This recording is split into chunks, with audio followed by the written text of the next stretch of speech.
In this video, I'll demonstrate how to use the Whisper model on Groq API along with Retrieval Augmented Generation, RAG, to build an interactive application.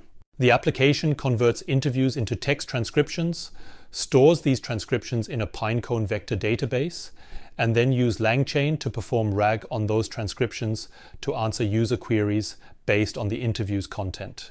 By leveraging Groq's powerful inference capabilities, we can efficiently process and understand the interview's content, providing users with accurate and contextually relevant responses to their queries. What is Pinecone? Pinecone is a vector database that helps you store and search through large sets of high-dimensional data, like text embeddings, efficiently. It's designed to make similarity search fast and scalable, allowing you to quickly find the most relevant results based on the input query. How does it work?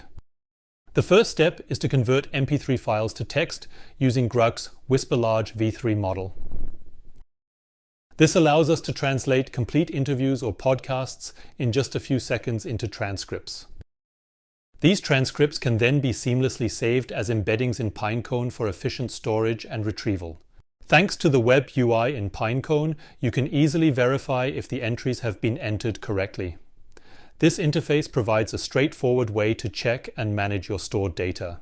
In the next step, we access the vector store and retrieve exactly the content relevant to us using a similarity search. If you then combine the results of the similarity search with Groq's chat completion API and add a Streamlit UI, you have the foundation for a solution where you can input your meeting recordings, favorite podcasts, or any other audio files. You can then ask Groq any question about the content and get an immediate, accurate response. As always, we start by creating a virtual environment to keep dependencies cleanly separated from each other. Next, we install Groq, LangChain, LangChain Pinecone, and LangChain Community. After the libraries are installed, we create a file called app.py. Here we start with the necessary imports. We need Groq, and we can directly create a Groq client, to which we pass the API key that we will set later using environment variables. We also need OS to access the environment variables. Using the audio-to-text method, we can transcribe audio files using the Whisper Large v3 model. This will return the transcribed text. We also want to try this out directly. For this, we take a speech by Gandhi and call our audio-to-text method with the file name. Let's listen in. There is an indefinable, mysterious power that pervades everything. To see if the code works so far, we want to print out the transcribed text. For this, we still need a Groq API key, which we create directly in the members area of the Groq cloud.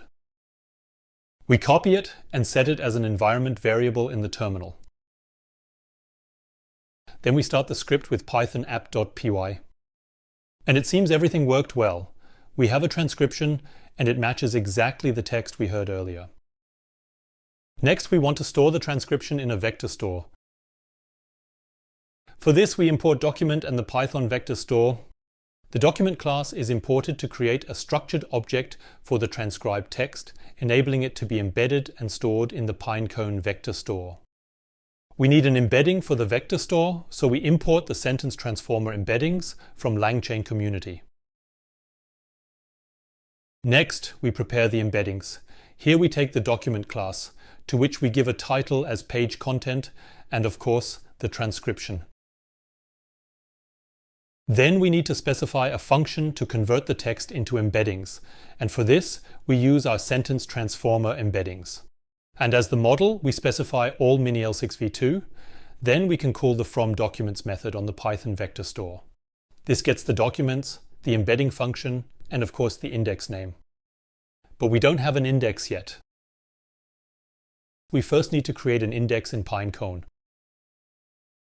For this, we go to Create Index, give the new index a name, in our case transcripts, and a dimension. The documentation of the embedding model states that it has 384 dimensions, so we also choose this value and wait until the index is created. That looks good. Now we create an API key we give it a name and then copy it. And also export it as an environment variable. Now we can start our script. And if everything went well, we should see the entry in our index now. And wonderful, we see an entry with the title and the entire speech as content. So, in the next step, we create a file called retrieve.py, with which we can access the vector store and retrieve exactly the content relevant to us using a similarity search. We copy the imports and the client from the API and add the transcript chat completion method. We use the system prompt to provide the transcript to the language model, instructing it to use this information to answer user questions. The user prompt is then used to input the user's specific question, ensuring the model responds accurately based on the provided transcript. To pass the correct transcript to our method, we first need to retrieve it from the vector store according to the user's question. For this, we create an embedding function again and use the same data as before. We initialize the vector store and again specify the index name and the embedding function. Then we can perform a similarity search on the vector store with the respective user question. We ask, is there a higher power? We'll get a list from the vector store where the first element is the best match, and this is exactly what we want to output. We start the script and we get Gandhi's speech back. So far, so good. Of course, there is only one entry now, so it is somewhat unfair. Therefore, we want to add at least a second entry. For this, I would add a second sound file, namely the interview about Groq, which deviates completely thematically. We modify our script accordingly so that this MP3 is now transcribed and stored in the vector store with the title Groq interview. We run the script, and now we should also see a second entry in Pinecone.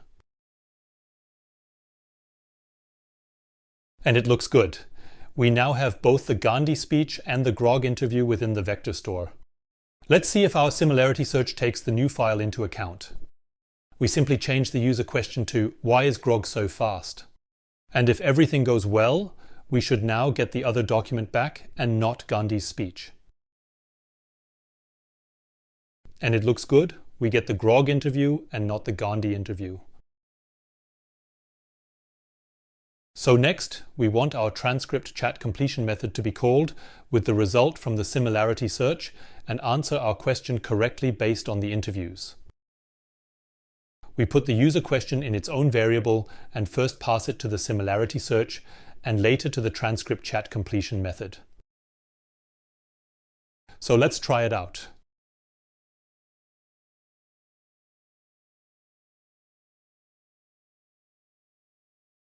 And it looks good.